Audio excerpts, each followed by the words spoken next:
යාළුවන් අතර ඉන්නවා. අපි බලමු මොකක් හරි කරගන්න බලමු ගිහින් ළඟට ගිහින් මොකද කරන්නේ. බලමු.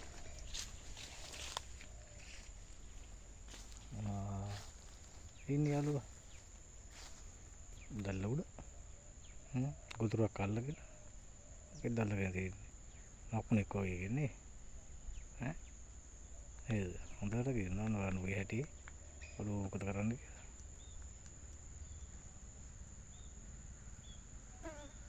යාළුවෝ දැන් මොන ගහනව සතා මරා ගන්නවා.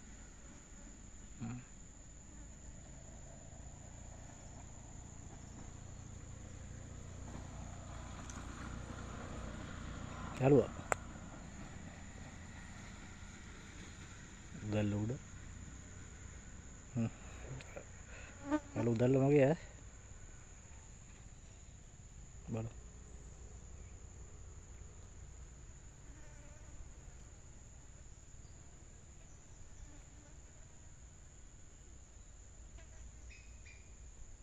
කෙනවා ගාල් බිම හාරද්දි බිම කොටක් දීලි කරද්දි පිළිහුඩු එනවා.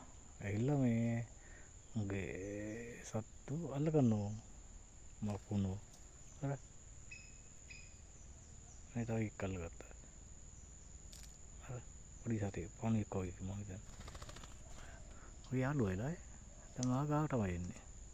අර බලමු අල්ලන්න පුළුවන්ද කියලා. try කරද්දි. නේ මේ අත්තේ ඉන්නේ ළඟ අත්තක මගා වල මත